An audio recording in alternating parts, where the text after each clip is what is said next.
Ma'am, okay na. Nilagay ko na yung bomba. Pabalik na ako dyan. Change of plans. Tanggalin mo yung bomba sa sasakyan ni Giselle. Ano ho? Madam, teka lang ha. Delikado yung pinapagawa nyo. Ilang minuto na lang, sasabog na yung bomba. Wala akong pakialam. Just do as I say. Tanggalin mo yung bomba ngayon na. Tawagan mo ako pagtapos na.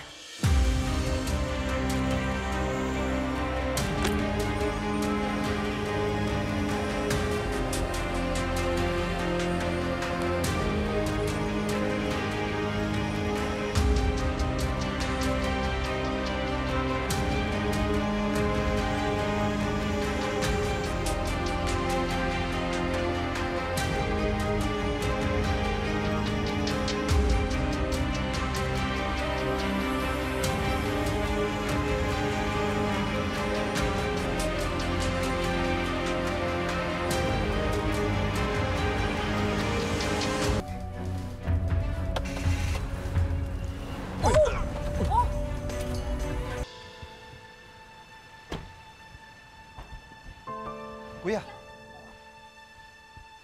Brad, okay ka lang ba? Okay lang po, okay lang po. Gusto niyo dalhin po natin kayo sa ospital? Huwag na po, huwag na po. Hindi na po. Okay lang po ako. Sigurado ka?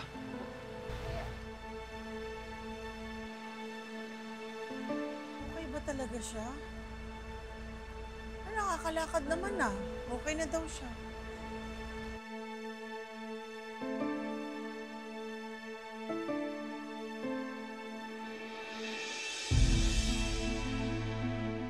Halika na. Gutom na si Anlin. Gutom na rin ako. Let's go. Ate, pwede ba bumalik muna tayo sa Apex? I'm worried kay Zoe. May nakaplano na to. Tsaka gutom na rin kami ni Annalyn. Sige na ate, i-reschedule na lang natin to. Please, ate.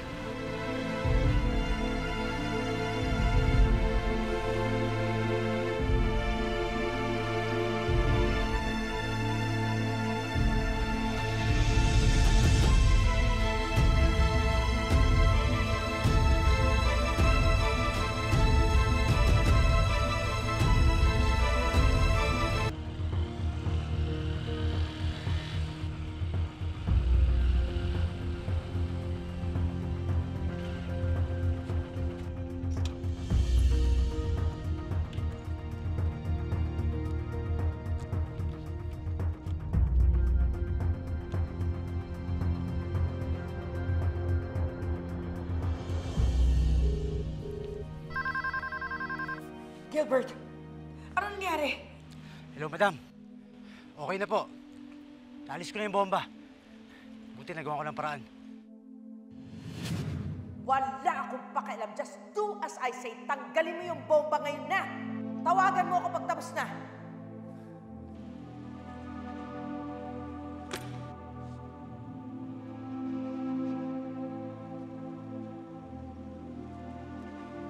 Salamat, boss!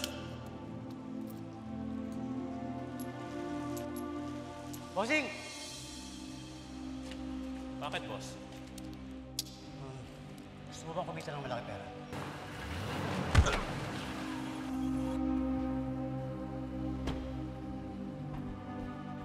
Kuya, okay ka lang ba? Okay lang po.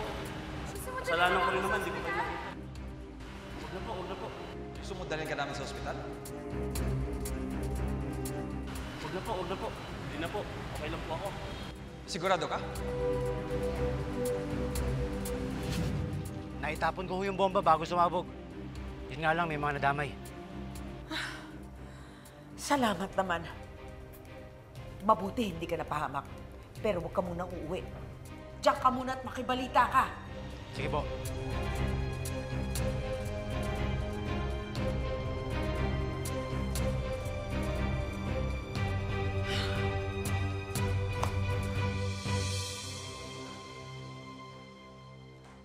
Mami, ano na? Ano na nangyari? Okay na ang lahat.